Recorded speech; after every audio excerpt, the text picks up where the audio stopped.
My name is Hannah Collins. I am 28 years old and I'm from Charlotte, North Carolina.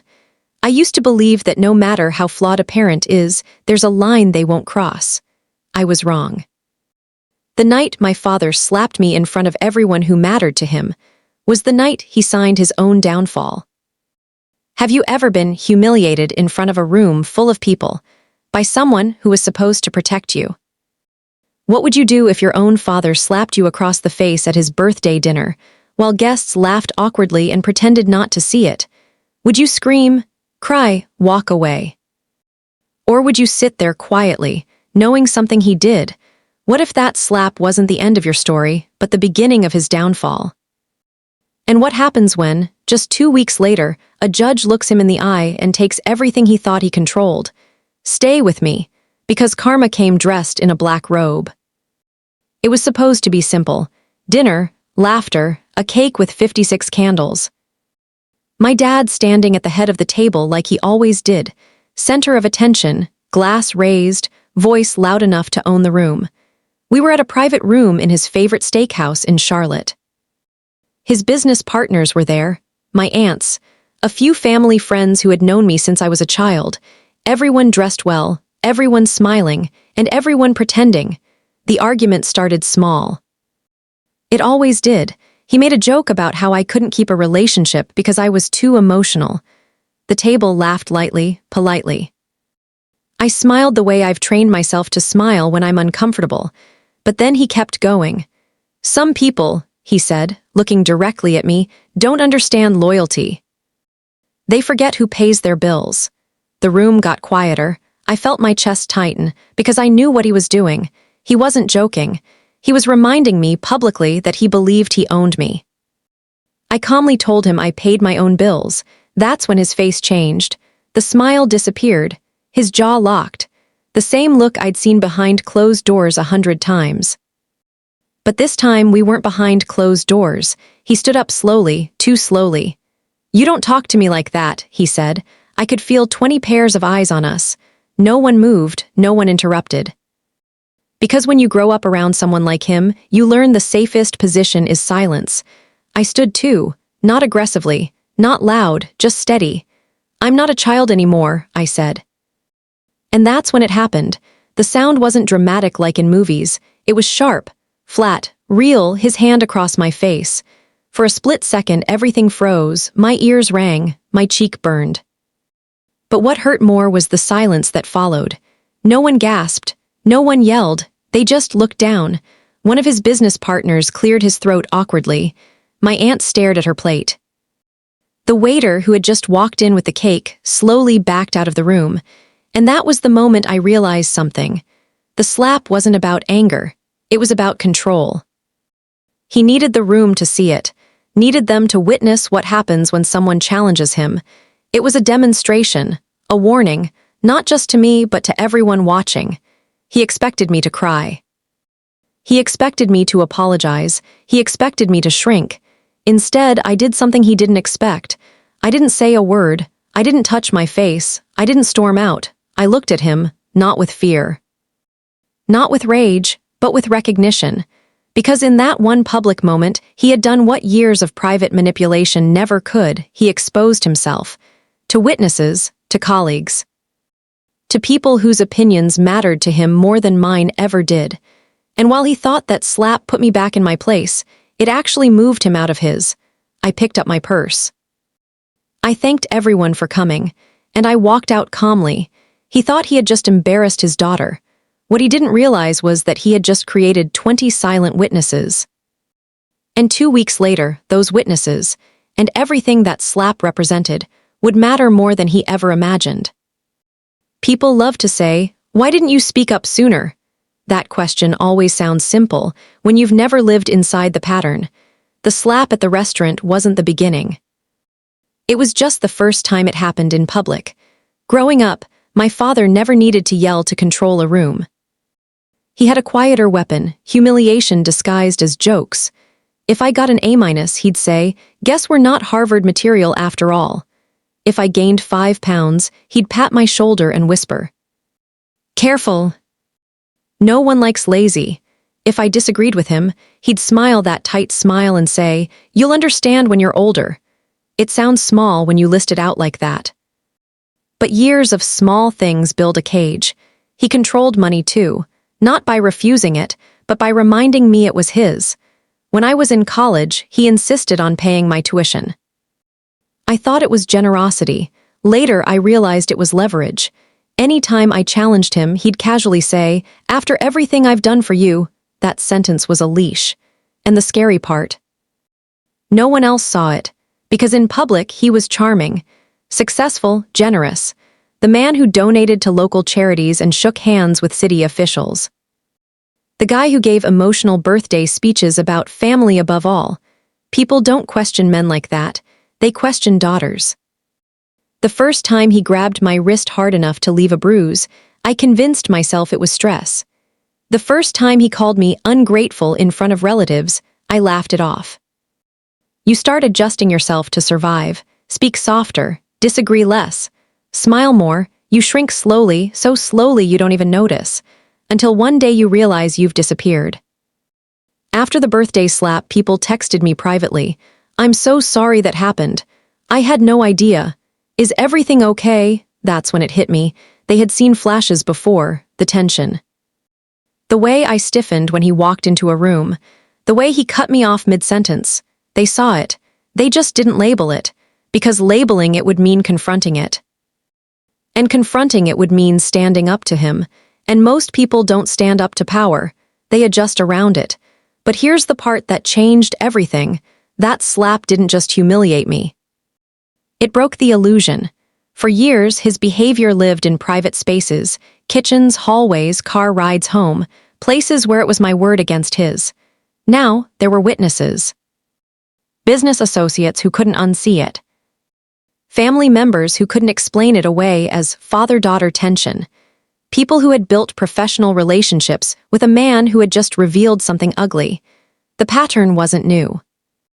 It was just visible now, and once something becomes visible, it becomes dangerous, because patterns that stay hidden protect the abuser. Patterns that are exposed, they become evidence. He thought the slap proved he was still in control. What he didn't understand was this: control only works when the audience believes in it. And that night, for the first time in his life, the audience started doubting the performance. Here's what no one knew that night at the restaurant. I wasn't surprised. Hurt, yes. Humiliated. Absolutely, but shocked. No, because months before his birthday I had already started preparing, not for revenge, for survival. It started the day he threatened to cut me off during a private argument in his office. He didn't yell. He never had to. He just leaned back in his leather chair and said calmly, "You don't want to make me your enemy. I control more than you think." That sentence stayed with me. I went home that night and opened a folder on my laptop. At first, it was small. Screenshots of text messages where he implied financial consequences if I didn't attend certain events. Emails where he belittled me in writing. Voice memos I recorded after arguments so I wouldn't gaslight myself into thinking I imagined them. Because that's what long-term control does to you. It makes you question your own memory. There were nights I would sit on my bed replaying conversations in my head, wondering, was it really that bad? Maybe I'm overreacting. Maybe I'm too sensitive. So I started documenting. Dates, times, exact phrases, not dramatically, not obsessively, just carefully. Then things escalated. He began transferring money into my account without asking large amounts. When I questioned it, he'd say, "Just making sure you remember who supports you." I didn't spend it. I saved statements. Because I had started learning something critical. Control often hides in finances. And then there were the business irregularities. I wasn't directly involved in his company, but I'd overheard enough over the years. Late-night calls. Conversations about moving assets, jokes about keeping things off paper. At first, I ignored it. It wasn't my world, until I realized something. If he was willing to manipulate his own daughter to maintain power, what was he willing to do professionally? I didn't go digging recklessly. I went quietly. Public records, corporate filings. Property transfers, things anyone could access, but most people never think to check. Patterns started forming, assets shifting between shell entities. Properties signed over weeks before legal disputes. Sudden changes in ownership structures. It wasn't dramatic criminal mastermind stuff. It was subtle, but subtle leaves trails. By the time his birthday came around, I had already spoken, confidentially, to an attorney. Not to destroy him, not to sue impulsively, but to understand my position, to understand my rights. To understand what would happen if I finally stopped playing along. And here's the part that still gives me chills. The slap simplified everything. Up until that moment, I was torn. Daughter versus self-protection. Family versus freedom. But when his hand hit my face in front of witnesses, the emotional fog cleared, because now it wasn't just manipulation hidden in private. It was public misconduct tied to a documented pattern. He thought I was just embarrassed. What he didn't realize was this: every text, every financial move, every veiled threat was already time-stamped, organized, backed up, and reviewed.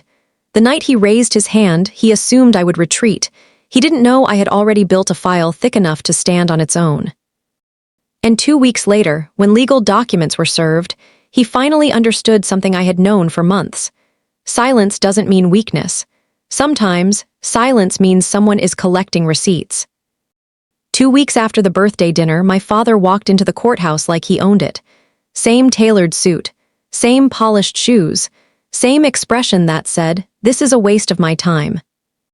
He didn't look at me when he passed in the hallway. He didn't need to. His silence was its own message. "You're still my daughter. You'll fold." But this wasn't a family argument anymore. This was paperwork. The courtroom wasn't dramatic like television. No shouting. No surprise witnesses bursting through doors. Just fluorescent lighting, wooden benches, and a quiet tension that sat heavy in my chest. He sat at the defendant's table beside his attorney, relaxed, almost bored. I sat across from him, hands folded in my lap, heart pounding but steady. Because here's the thing about abusers who thrive on intimidation: they're powerful in private. They're less impressive under oath. When the judge entered, everyone stood. My father straightened his jacket, confidence radiating off him like armor. The proceedings began calmly. My attorney presented documentation first: financial records, documented transfers, communications showing patterns of coercion tied to monetary leverage. Then came the timeline. The structured pattern of intimidation, the incident report from the restaurant, signed witness statements from 2 people who had been there that night. That's when I saw it. The first crack. His jaw tightened. He leaned toward his attorney, whispering sharply. Papers shuffled.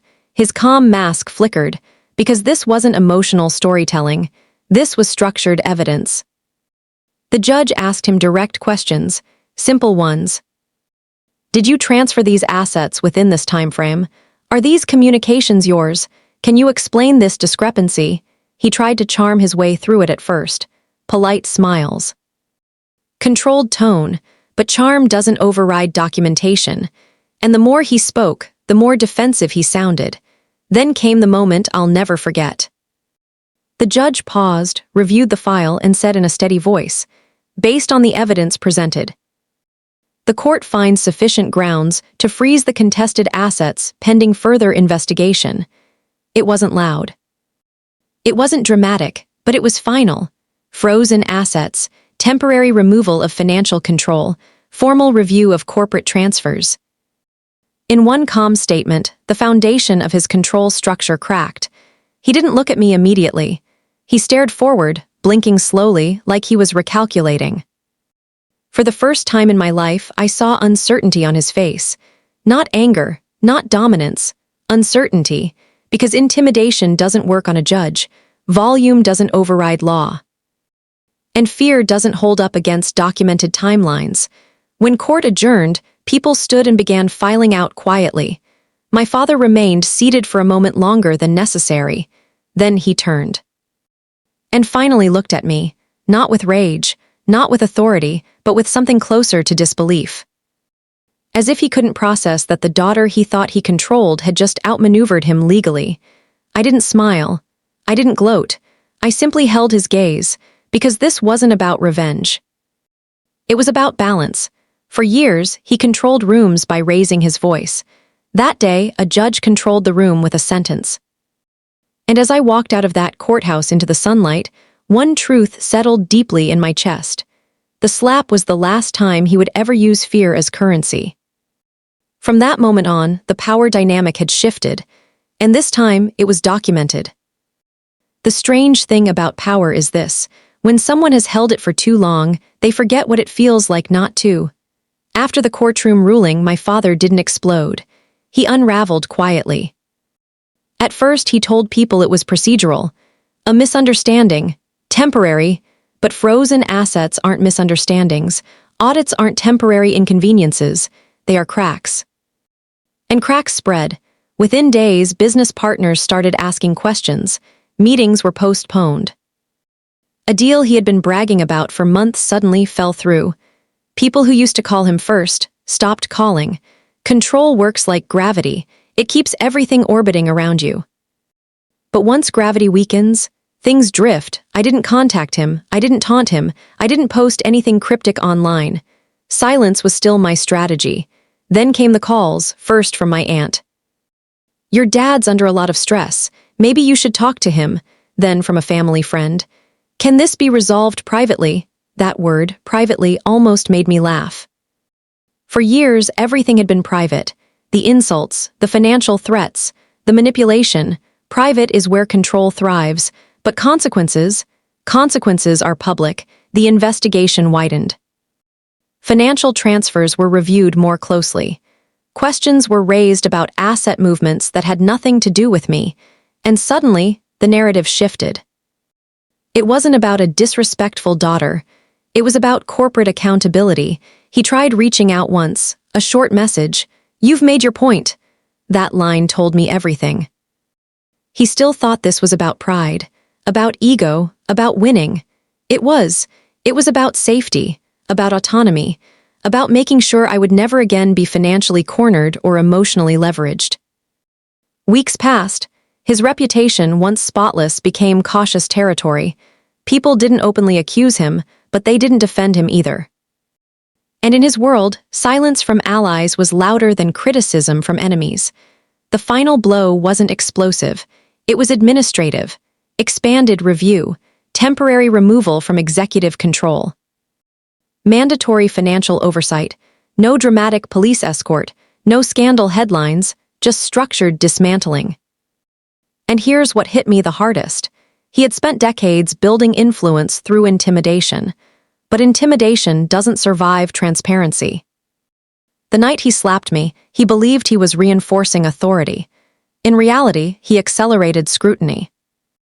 Because once someone shows they're willing to humiliate their own daughter publicly, people start wondering what else they're capable of privately. The last time I saw him was at a mediated session weeks later. He looked smaller, not physically, but energetically. The certainty was gone. For the first time in my life, he didn't interrupt me when I spoke. He didn't raise his voice. He didn't threaten. He listened. Not because he wanted to, but because he had to. And that's when it fully settled inside me. I didn't destroy him. He destroyed himself the moment he confused fear with respect. The slap was meant to remind me who was in control. Instead, it forced the system to ask whether he deserved control at all. And as I walked away from that chapter of my life, one thing became painfully clear. Power built on intimidation will always collapse under accountability. He taught me that. He just never expected to be the example. If you've ever been silenced, manipulated, or made to feel small by someone who was supposed to protect you, I need you to hear this. You are not crazy. You are not dramatic, and you are not powerless. Sometimes the strongest move isn't fighting back in the moment. It's documenting, it's preparing, it's waiting. If this story hit you in any way, comment accountability below. I read every single one. And if you believe that power should never come from fear, hit that like button. It tells the algorithm this message matters. Subscribe if you want real stories about control, consequences, and quiet comebacks. Because sometimes, karma doesn't yell. It files paperwork,